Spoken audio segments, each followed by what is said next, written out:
Hello students, welcome back. Jatin chemistry ચેનલમાં તમારું સ્વાગત છે. મારું નામ છે જતીન પીપલિયા અને આપણે ભણી રહ્યા છીએ રાસાયણિક બંધન. તો કેમિકલ બોન્ડિંગમાં આજે સંકરણનો છેલ્લો લેક્ચર આપણે ભણીશું, જેની અંદર હવે બે બાકીના સંકરણની વાતો કરવાની છે, sp3d અને sp3d2 સંકરણ, જેમાં ડી કક્ષકોનો સમાવેશ થાય છે. તો ચલો શરૂ કરીએ આ 26મો લેક્ચર. અત્યાર સુધીમાં આપણે જે સંકરણો જોયા છે એ છે sp, sp2 અને sp3. સ્પષ્ટ છે કે આની અંદર માત્ર s કક્ષક અને p કક્ષક જ આવેલી છે. હજી સુધી ડી કક્ષકનો સમાવેશ નથી થયો. તો જ્યારે ડી કક્ષકનો સમાવેશ થાય છે ત્યારે કેવો ક્રાઇટેરિયા બદલાશે એની આપણે ચર્ચા કરી લઈએ. હેડિંગ મારીએ આપણે કે ડી કક્ષકો નો સમાવેશ કરતા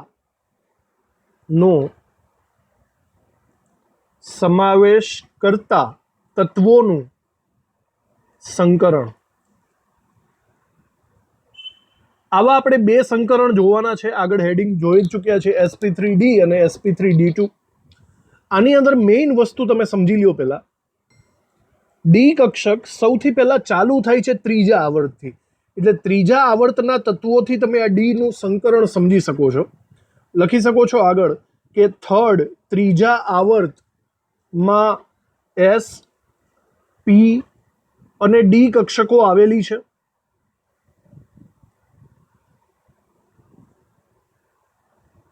આની અંદર મેઇનલી આપણે 3D ને આપણે ટાર્ગેટ બનાવી શકીએ. જો આઉફબાઉના નિયમ પ્રમાણે પરમાણ્વીય કક્ષકોની ઉર્જાનું નોલેજ તો તમને હશે જ, બરાબર. પરમાણ્વીય કક્ષકોની ઉર્જા જો આપણે લખવી હોય તો આવી રીતે લખી શકીએ છીએ. સૌથી ઓછી ઉર્જા હોય 1s ની, પછી 2s, 2p, 3s, 3p, વચ્ચે આવી જાય છે 4s, 3d, 4p, બરાબર. આવી રીતે. હવે તમે મારી વાત ધ્યાનથી સાંભળો. આની અંદર તમારે ટાર્ગેટ કરવાનો છે 3D ને. 3D હવે એકચ્યુઅલી 3D એવી કક્ષક છે જે બે રીતે અલગ અલગ સંકરણ બનાવી શકે છે, બરાબર. ધ્યાનથી સાંભળજો. આ 3D એ 3s અને 3p સાથે પણ કમ્ફર્ટેબલ છે, કારણ કે ઓવરઓલ જોવા જાઓ તો આ ત્રણે ત્રણ એક જ કક્ષામાં આવેલી છે, અને એક જ કક્ષામાં આવેલી હોય તો તેની ઉર્જામાં બહુ મોટો ડિફરન્સ ન હોય. એનો મતલબ 3s, 3p અને 3d આ ત્રણે ત્રણ ભેગા થઈને સંકરણ બનાવી શકે છે. સમજ પડી? હજી આ સિવાય જો હું બીજી વાત કરું ને તો બીજું 3d 4s અને 4p સાથે પણ કમ્પેટેબલ છે. 4s અને 4p પણ ઉર્જાની દ્રષ્ટિએ 3d ની આજુબાજુ જ કહેવાય. તો 3d એ 4s અને 4p સાથે પણ સંકરણ રચી શકે છે. 3d, 4s અને 4p આ ટાઈપનું પણ સંકરણ જોવા મળે. આ બંનેમાં કોમનલી 3d આવે છે, એ ખાસ ધ્યાન રાખવું તમારે. આપણે આ બાબતને બરાબર રીતે અહીંયા લખી નાખીએ કે 3D કક્ષકની ઉર્જાની આપણે વાત કરીએ તો 3D કક્ષકની ઉર્જા એ 3s અને 3p સાથે સરખાવી શકાય.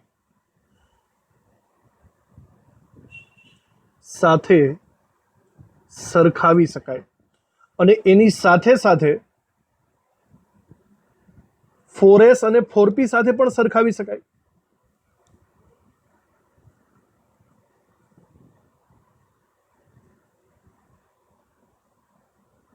ઓકે. આમ જો સંકરણ જોવા જઈએ તો 3s, 3p અને 3d કક્ષકોમાં સંકરણ શક્ય છે, અથવા તો બીજી રીતે બોલીએ તો 3d, 4s અને 4p માં પણ સંકરણ શક્ય છે. આ બધી ત્રણની પેરમાં કક્ષકોમાં સંકરણ શક્ય છે.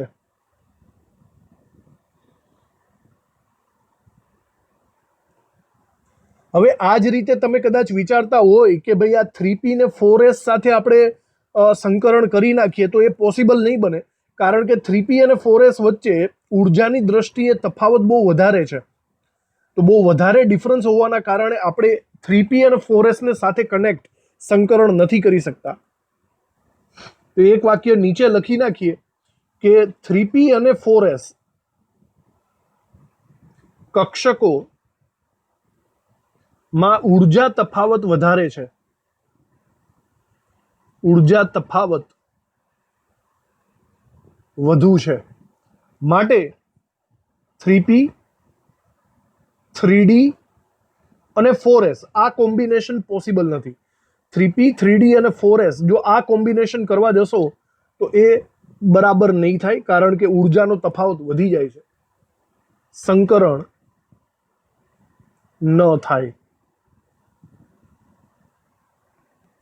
તમારી ટેક્સ્ટબુકમાં એક કોષ્ટક પણ આપેલું છે. આ કોષ્ટકની અંદર જુદા જુદા સંકરણનું નોલેજ આપેલું છે. જુઓ, જેમ કે આપણે sp3 સંકરણ જોયું હતું, એની જેવું એક સંકરણ છે dsp2 સંકરણ. આની અંદર ટોટલ જોવા જશો તો એક ડી છે, એક એસ છે અને 2 પી કક્ષકો છે. આનો સ્પેશિયલી આકાર યાદ રાખજો, એમસીક્યુની અંદર આવે છે, સમતલીય સમચોરસ આકાર થશે, બરાબર. અને એના અમુક એક્ઝામ્પલ પણ આપેલા છે. એક્ઝામ્પલ જો યાદ ન રહે તો કંઈ નહીં, પણ તમને સંકરણને રિલેટેડ આકાર ખાસ યાદ રહેવો જોઈએ. એમસીક્યુની અંદર વારંવાર આવશે આ. એવી જ રીતે sp3d સંકરણ જે આપણે આજે જોવાના પણ છીએ આને બરાબર રીતે. sp3d એના નામ ઉપરથી એક s 3p અને એક d કક્ષક, ટોટલ 5 કક્ષકો છે. તો એનો આકાર ત્રિકોણીય પિરામિડલ થશે, જેના એક્ઝામ્પલ છે pf5 અને pcl5. આપણે pf5 અથવા pcl5 નું એક્ઝામ્પલ લઈને આખો સવાલની રીતે જોવાના જ છીએ. ત્યારબાદ sp3d2 સંકરણ જોઈ લો.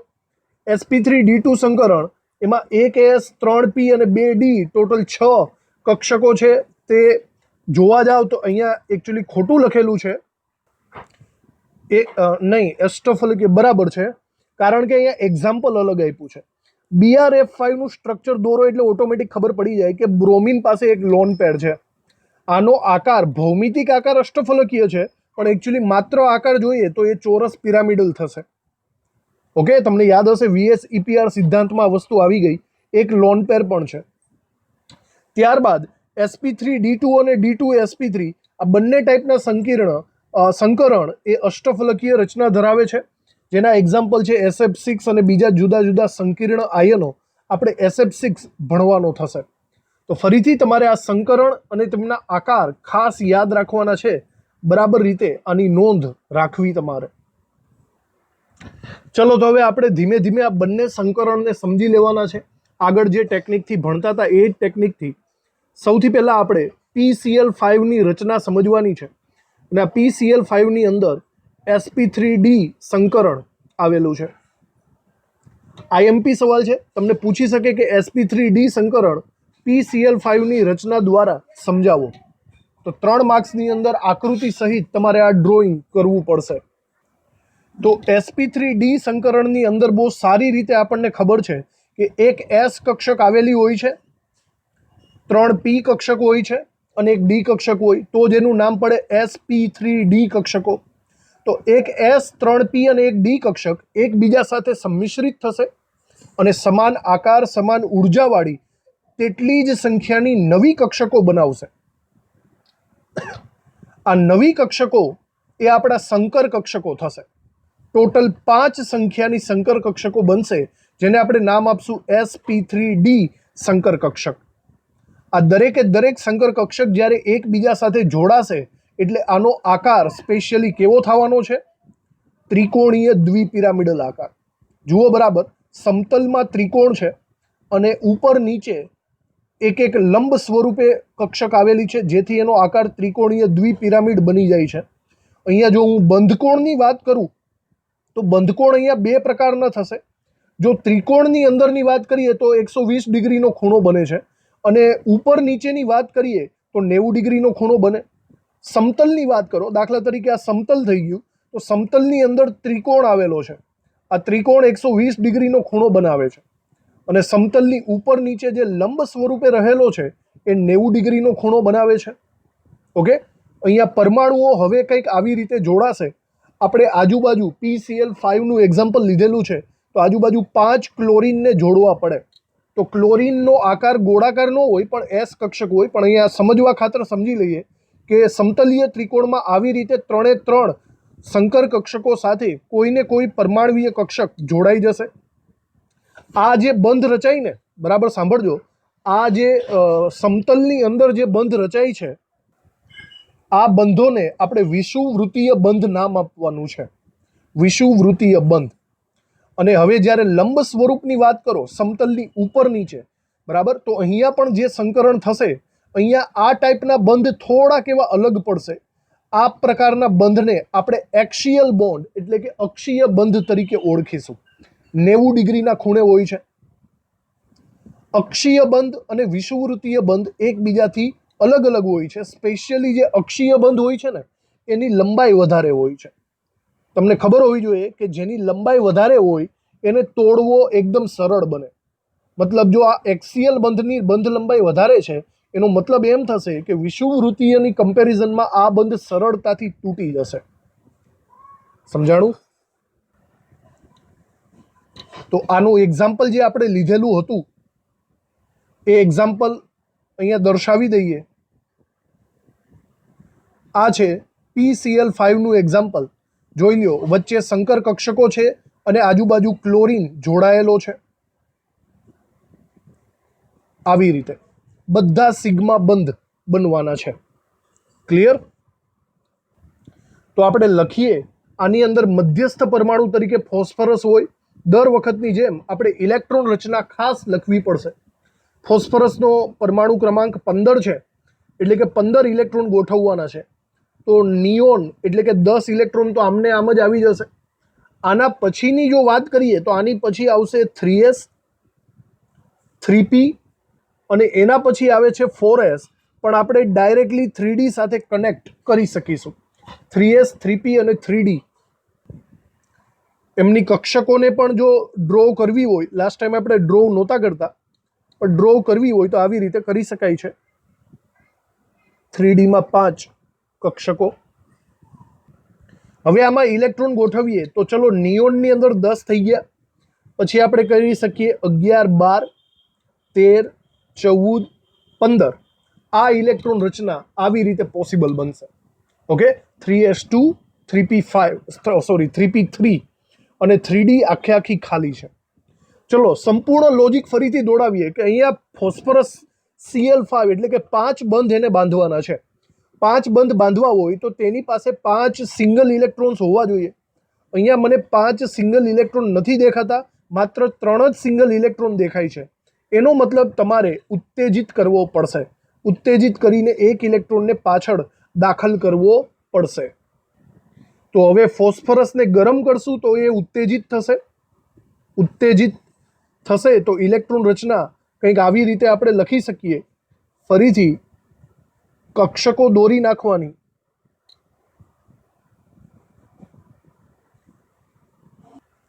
ઉત્તેજિતની અંદર એક ઇલેક્ટ્રોન 3s માંથી ઉત્તેજિત થઈને પાછળની કક્ષકમાં દાખલ થશે, એટલે કે 3d ની અંદર દાખલ થશે. તો 3s માં એક ઇલેક્ટ્રોન, 3p 3 માં એક ઇલેક્ટ્રોન અને હવે વધારામાં 3d માં એક ઇલેક્ટ્રોન થઈ ગયો. તો ટોટલી હવે એમ ગણી શકીએ કે આપણી પાસે 5 ઇલેક્ટ્રોન એકાંકી સ્વરૂપે આવેલા છે. એમની વચ્ચે બંધ રચાઈ શકે છે. પણ ડાયરેક્ટલી તમને ખબર જ છે કે ક્લોરીન ડાયરેક્ટલી આની સાથે અટેચ નહીં થાય. એના માટે તમારે સંકરણ કરવું પડે, કારણ કે 3s નો આકાર, 3p નો આકાર, 3d નો આકાર, બધાનો આકાર અલગ અલગ હોય છે. આપણને બહુ સારી રીતે ખબર જ છે આ બધી વસ્તુઓ. તો હવે બનશે એવું કે એક 3s કક્ષક, 3 3p કક્ષક અને એક 3d કક્ષક એકબીજા સાથે સંમિશ્રિત થશે. બરાબર, આવી રીતે. અને તેઓ સમાન સંખ્યાની, એટલે ટોટલ ગણો 5 સંખ્યા થઈ, તો સમાન સંખ્યાની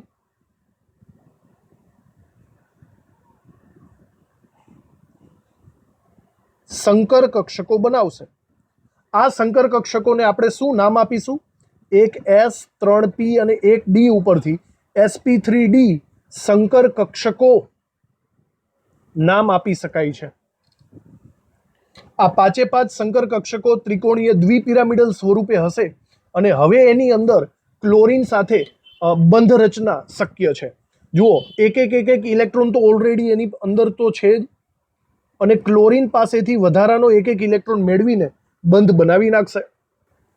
આપણે અહીંયા ફાઇનલી PCl5ની પણ ઇલેક્ટ્રોન રચના દર્શાવી દઈએ, જેની અંદર નિયોન લખવાનો છે. આ 5 sp3d સંકર કક્ષકોને એક સાથે લખી નાખવાની છે તમારે. ઓકે, આને લખશું sp3d સંકર કક્ષક, અને આ બાજુ બાકી વધેલી છે 4 3d કક્ષકો. જોઈ લો, 4 જ બાકી વધી છે. ક્લિયર? આ દરેકે દરેક sp3d સંકરણની અંદર એક ઇલેક્ટ્રોન ફોસ્ફરસનો હાજર જ હતો, અને ત્યારબાદ આમાં ક્લોરીન દાખલ થશે તો ક્લોરીનનો પણ એક ઇલેક્ટ્રોન આની અંદર આવી જશે, જે ભાગીદારીનો બંધ રચશે. આવી રીતે દરેકે દરેક સંકર કક્ષક સાથે ક્લોરીન જોડાઈ જશે. ઓકે, અહીંયા આપણે વર્ણનને શોર્ટમાં લખી નાખીએ કે ઉત્તેજિત ફોસ્ફરસ માં 5 કક્ષકો, એક S કક્ષક, 3 P કક્ષક અને એક D કક્ષક સંકરણ માટે ઉપલબ્ધ છે. સંકરણમાં ભાગ લેશે માટે 5 sp3d સંકર કક્ષકો મળશે.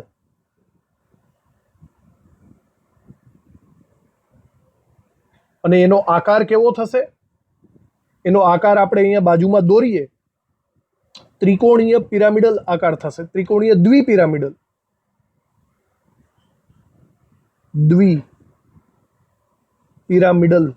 થશે. આપણે ડાયરેક્ટલી આકાર જો અહીંયા દોરીએ તો ફોસ્ફરસની સાથે પેલા ત્રિકોણ સ્વરૂપે 3 બંધ રચાઈ જશે ક્લોરીનના. જોજો બરાબર, આ આખો ત્રિકોણ રચાશે બંધ સ્વરૂપે.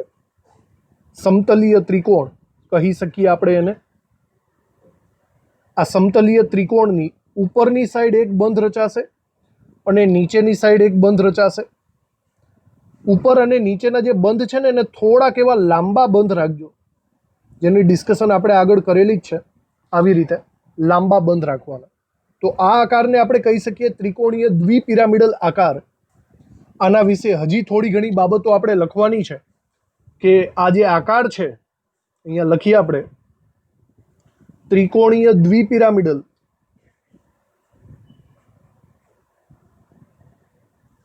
ભૂમિતિના બધા ખૂણા અને બંધ સમાન નથી. બધા બંધ પણ સમાન નથી અને બધા ખૂણા પણ સમાન નથી. સૌથી પહેલા વાત કરીએ આપણે સમતલની, તો આપણે પહેલા અહીંયા લખીએ કે PCl5માં જે 5 ફોસ્ફરસ અને ક્લોરીન વચ્ચેના સિગ્મા બંધ છે, સિગ્મા બંધ રચશે. એ 5 પૈકી જેમાંના 3 ફોસ્ફરસ અને ક્લોરીન વચ્ચેના બંધ એક જ સમતલમાં હોય છે. એક જ સમતલમાં હશે. આવા બંધને વિષુવવૃત્તીય બંધ આપણે કહેવાનો છે. વિષુવવૃત્તીય બંધ કહે છે. નામ બરાબર યાદ રાખજો. એને આપણે ડ્રો કરીએ તો ફોસ્ફરસ અને ક્લોરીન વચ્ચે જે ત્રિકોણ રચાયેલો હતો એ આ 3 બંધની વાત કરે છે. આ 3 બંધ જે ત્રિકોણ રચે છે, બરાબર, આ 3 બંધોને આપણે વિષુવવૃત્તીય બંધ તરીકે ઓળખવાનું છે. અને ત્રિકોણ છે તો સ્પષ્ટ છે એમની વચ્ચેનો બંધકોણ કેવો હશે? એમની વચ્ચેનો બંધકોણ 120 ડિગ્રીનો હશે. ઓકે, તો આ થયા વિષુવવૃત્તીય બંધ. આ સિવાયની વાત કરીએ તો બાકીના બે PCl બંધ એ સમતલની ઉપર નીચે ગોઠવાય છે.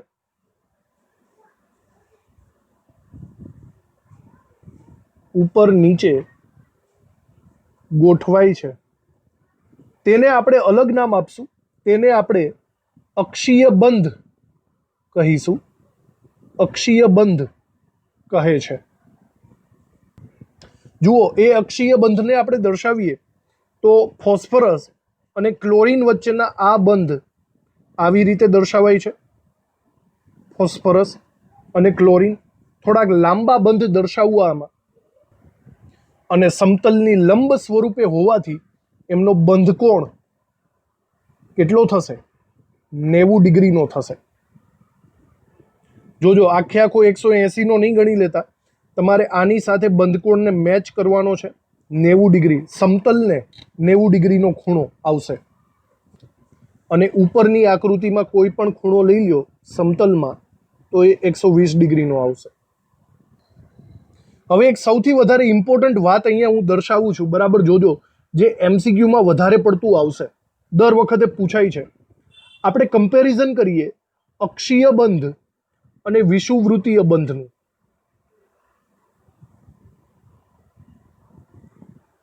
તો અક્ષીય બંધ ની અંદર જે ઇલેક્ટ્રોન યુગ્મો આવેલા છે ને, એ ઇલેક્ટ્રોન યુગ્મો વિષુવવૃત્તીય બંધમાંના ઇલેક્ટ્રોન યુગ્મો કરતાં વધારે અપાકર્ષણ ધરાવે છે. બરાબર જોજો, અક્ષીય બંધના ઇલેક્ટ્રોન યુગ્મો વધારે અપાકર્ષણ ધરાવે છે વિષુવવૃત્તીય કરતાં. અને એ વધારે અપાકર્ષણ ધરાવતા હોવાથી આ બંધો વધારે લાંબા હોય છે. મેં તમને વારંવાર કીધું એને લાંબા દર્શાવવા. અને જે બંધ લાંબા હોય એનો મતલબ એમ થયો કે તેઓ વધુ નબળા બંધ હોય છે. વધુ નબળા બંધ છે. અને નબળા બંધ હોય એનો મતલબ એમ થાય કે સૌથી પહેલા આ જ તૂટશે. કોણ તૂટશે? અક્ષીય બંધ. ખબર પડી?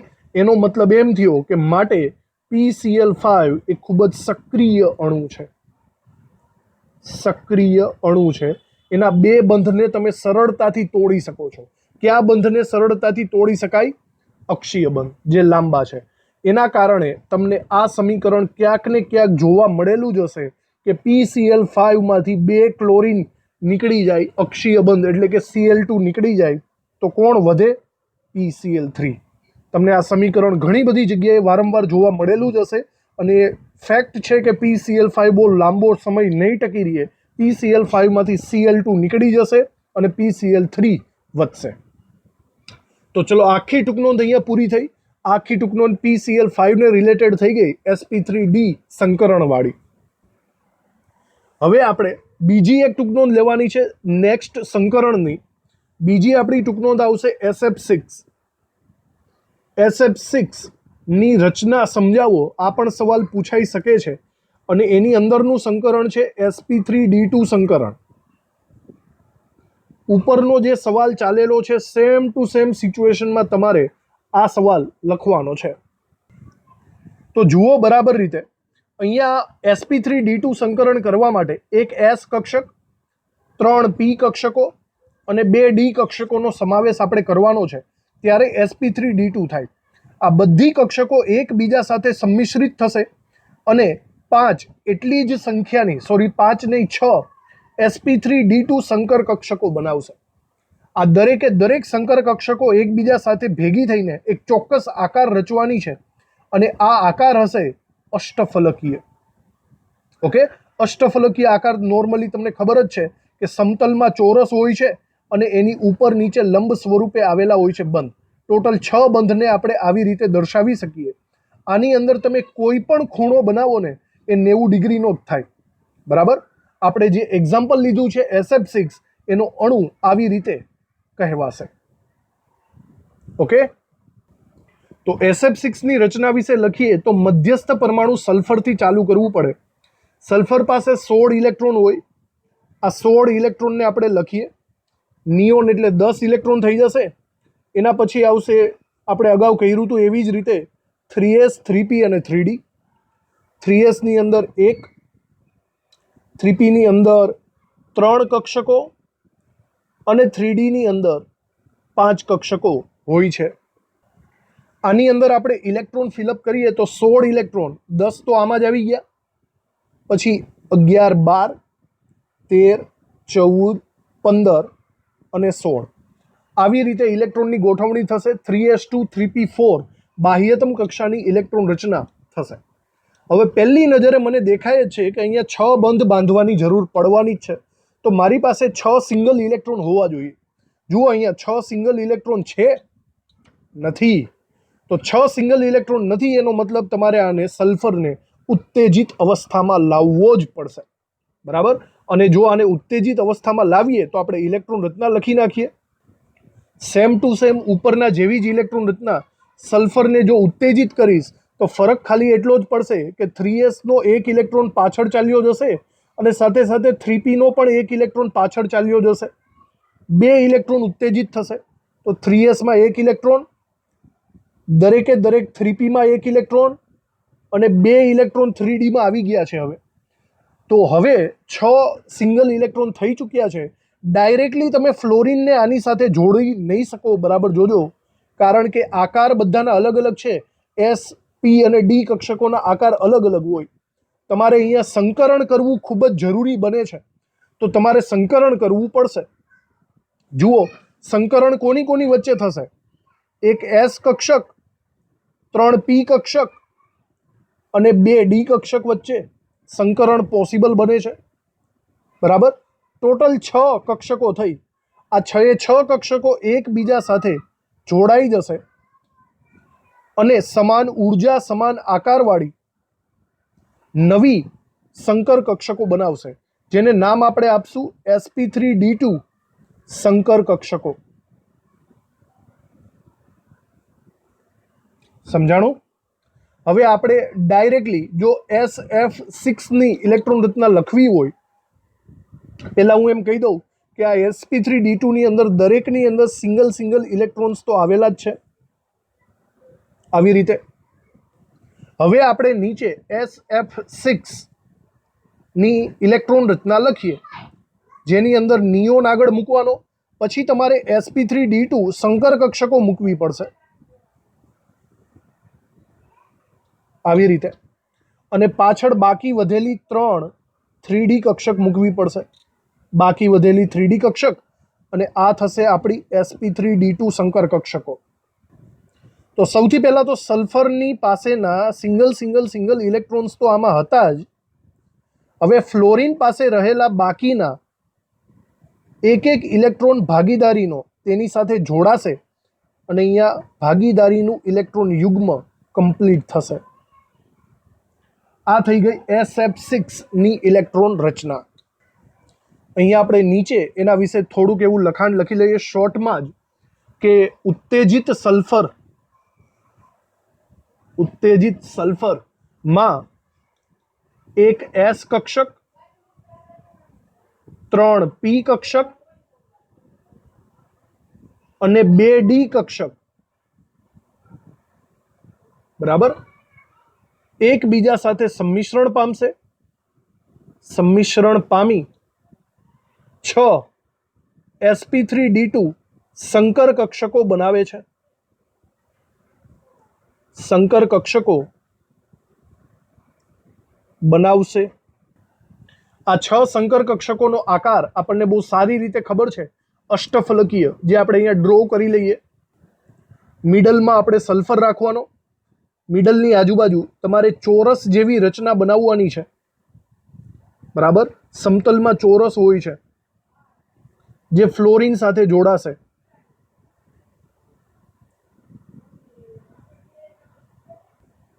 આ સમતલમાં એક રીતના ચોરસ જેવી રચના થઈ ગઈ.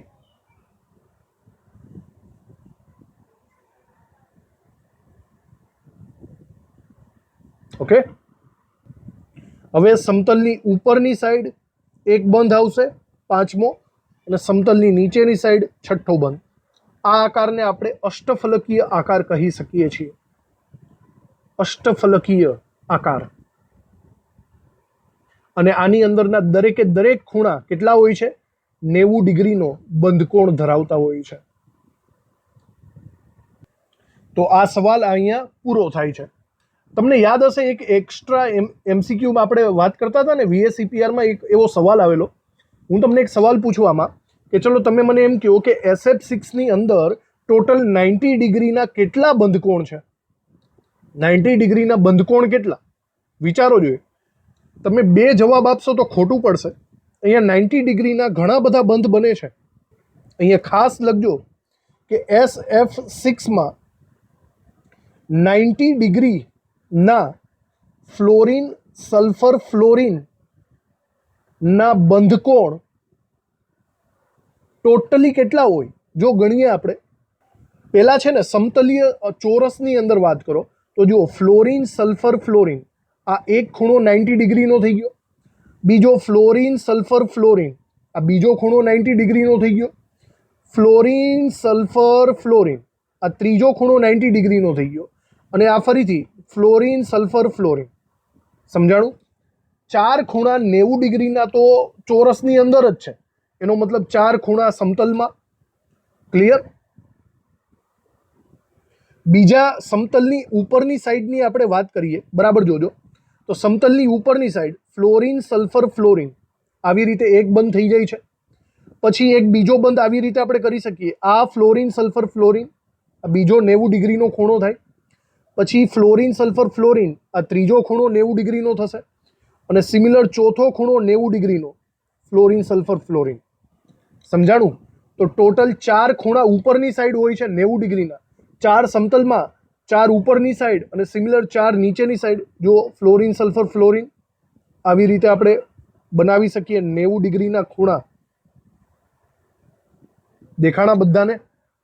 તો 4 4 4 એટલે કે ટોટલ 12 ખૂણા એવા હશે, બરાબર, કે જે 90 ડિગ્રીના હશે. MCQમાં આવેલું છે આવું, તો યાદ રાખવું બરાબર રીતે તમારે. તો હવે હું એમ કહી શકું છું કે ટોટલી આપણે સંકરણની મેટર પૂરી કરી નાખેલી છે. એક છેલ્લું એવું ક્વિક રિવિઝન અહીંયા સમજી લ્યો. સંકરણના પ્રકારો અહીંયા આપેલા છે: SP, SP2, SP3, SP3D અને SP3D2. આપણી ટેક્સ્ટ બુકમાં આ 5 સંકરણો છે. આની અંદર કેટલી કક્ષકો હોય? તો જુઓ, SPની અંદર 2 કક્ષક, SP2માં 3, SP3માં 4, SP3Dમાં 5 અને SP3D2માં 6. SP સંકરણનો આકાર રેખીય થાય. SP2નો સમતલીય ચોરસ આકૃતિઓ પણ તમને આપેલી છે, જોઈ શકો છો. પછી SP3 હોય તો સમચતુષ્ફલકીય, SP3D2 હોય તો ત્રિકોણીય દ્વિપિરામિડલ અને SP3D2 હોય તો અષ્ટફલકીય. આ દરેકે દરેક વસ્તુ તમને ખાસ યાદ રાખવાની છે. બંધકોણ સહિત તમને આ આવડવું જરૂરી છે. ક્લિયર? તો આ સંકરણનો લેક્ચર આપણે અહીંયા ખતમ કરીએ છીએ. સંકરણની સાથે સાથે આપણે સંયોજકતા બંધનવાદ VBT આખો કમ્પ્લીટ કરી નાખ્યો. હવે આના પછીનો સૌથી મોટો નિયમ આણ્વીય કક્ષકવાદ શરૂ કરવાનો છે, જે નેક્સ્ટ લેક્ચરથી શરૂ થશે. Thank you. મળીએ નેક્સ્ટ લેક્ચરમાં.